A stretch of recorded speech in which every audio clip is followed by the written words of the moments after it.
Today on ELN Morning. Like a prisoner inside my own home.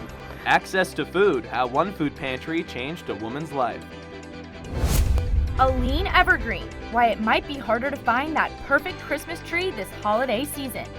And looking back, as the decade comes to a close, we'll take a walk down memory lane. Today, December 5th, 2019. This is ELN Morning.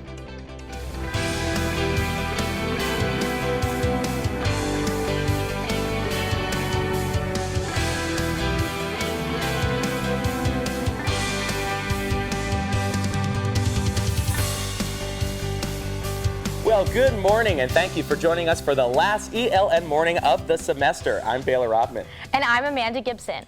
Happening now, students are holding the Justice for Elon faculty rally to show support for the Elon Faculty Union. Maeve Ashbrook will join us in a moment with the latest. But first, this morning's rally comes after protesters held a banner at an Elon fundraising event last night in Raleigh supporting the union. Take a look at this picture behind us where you can see a banner reading, quote, "Elon leads in fighting faculty," while President Connie spoke. We contacted the president's office, but they had no comment. We'll go now to Maeve Ashbrook live outside Linder Hall. Maeve, what's happening? Not just my decision. Amanda and Baylor, a group of faculty and students are gathered right behind me in support of the Elon Faculty Union. It was just over a year ago that non-tenure track faculty announced that they were hoping to unionize, and that union has formed. However, the university is refusing to recognize it, and that's why they're out here supporting the union today. I'm joined now by Elon alum and Mayor of Burlington, Ian Baltuzzian. Thank you so much for joining us. Good morning, good to be with you. And so why are you here this morning? So I'm here not only as a mayor in the community, as an Elon alum, but also as a member of Democratic Municipal Officials. We represent 40,000 municipal leaders all across our country. And just a couple weeks ago, we stood with the UAW workers up in Detroit, fighting for their labor rights, because we recognize that in our communities, labor wins are wins for our whole community. They affect wealth and the value of our citizens. And so you're a community member and alum, but this is organized by students to raise student awareness. Why do you think it's important students know about the union? It's critical because unions fight for rights for all of us. A victory here with the faculty ultimately ends up being a victory for other workers who they're going to be eventually.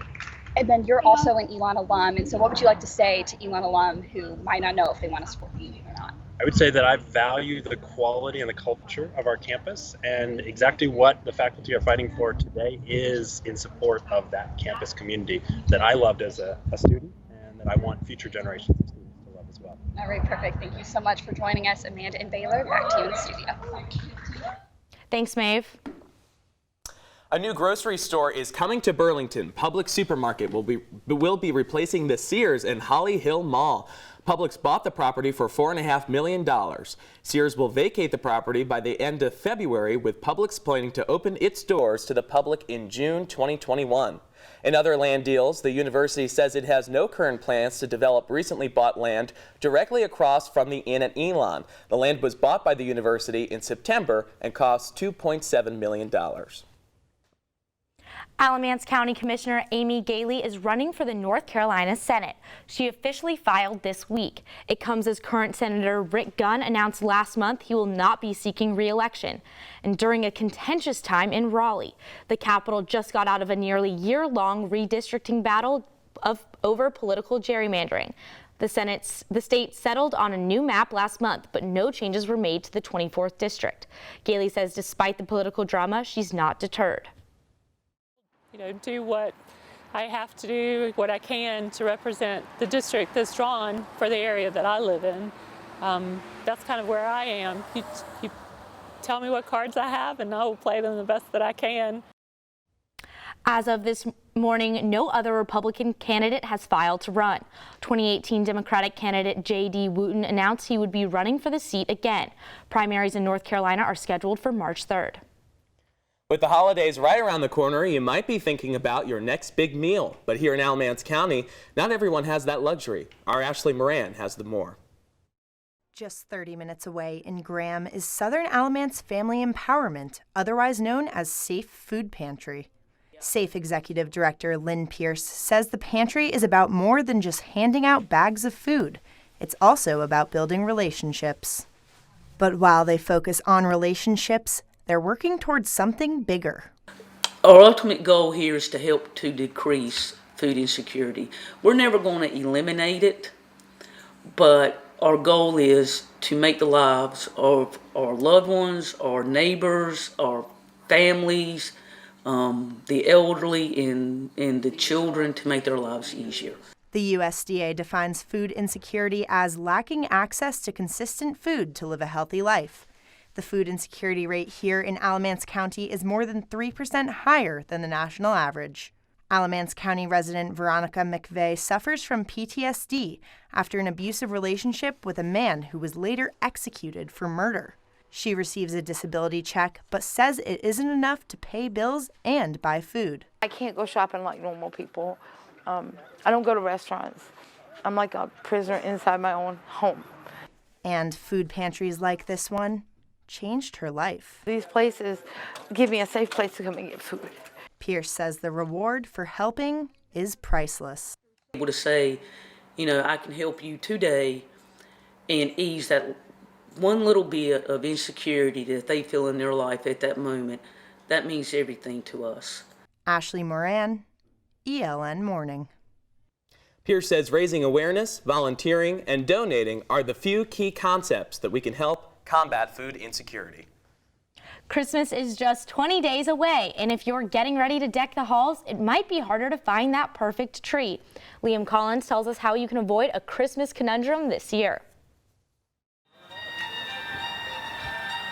It's the holiday season. They come and look for the biggest, fullest tree, the tallest. But this year is looking a little more bare. You can't get all in one package. Lawrence Alvis is the co-owner of Santa's Tree Garden in Burlington, and for him, bringing the holiday spirit this year hasn't been so jolly. It's just the ability to find the trees, to go out and get them, and to find suppliers to get our hands on them. That shortage, he says, is because fewer trees were planted over a decade ago. The average tree on a lot here, you're looking at somewhere between 10 and 12 years. During the recession, the demand went down for people purchasing trees. Everybody wanted to save a little money. According to the National Christmas Tree Association, prices have doubled since then. Alvis says he does what he can to absorb the cost so his customers don't have to. But it's a prickly business. Now that we're all back together, recession, the economy's good, everything's good, everybody wants their trees again, but now we're left with a shortage. Back together to avoid a December disappointment for your festive furs. Liam Collins, ELN Morning. Alvis says tree farms could feel the effects of the recession for at least the next 3 years. He says he should have enough trees to make it through the holidays. And coming up, we'll tell you how to find that special someone for the holiday season. Stay tuned to find out if this warmer weather is here to stay.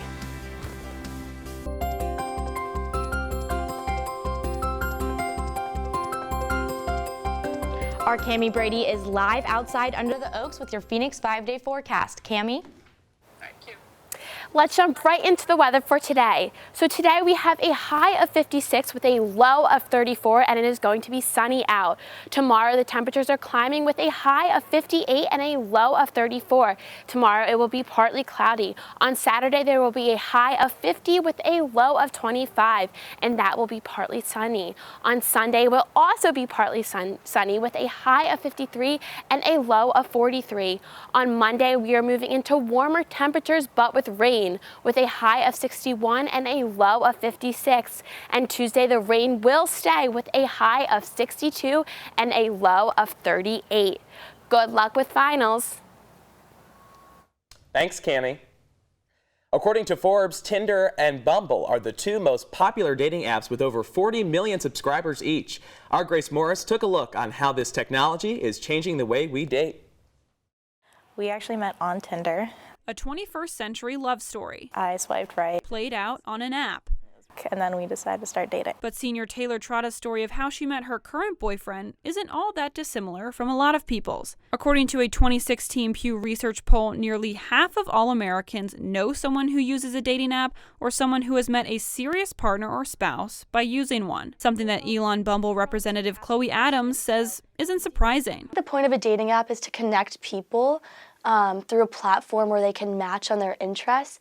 And I think it's honestly a more efficient way of dating than in person. While some might think dating apps make dating easier, Pew Research also reports that 23% of Americans view it as desperate, making it clear that not everyone is in love with dating apps. So you're playing kind of like Russian roulette when you do Tinder and Bumble. Senior Chris Richeye used to use dating apps, but after several bad dates, deleted the apps altogether. Any relationship that I've been in that's stuck is someone who I've met in person. So whether you say yes and swipe right, or say no and swipe left. Pew Research says online dating has nearly tripled since 2013, so the trend doesn't seem to be going away anytime soon. Grace Morris, ELN Morning. According to Match.com, peak dating season begins around December 26th and continues until Valentine's Day. Well, the holiday season is upon us, and we have some tasty treats here. And we will be looking over the year in review from the decades of 2010 to today.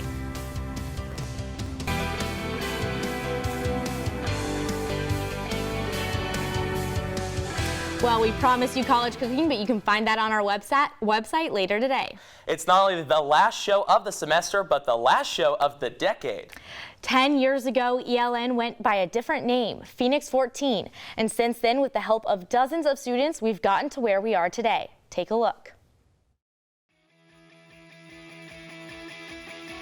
In Jasmine, student body president Taylor Martin will face charges of misconduct when he comes back from the Thanksgiving break. For more than 3 years, campus security and police have been after the infamous masturbator. Phoenix 14 News is now Elon Local News. President Emeritus Dr. James Earl Danley had a long history with the school. Connie Ledoux Book, officially invested as the first woman president of Elon. It's so weird. Oh my goodness.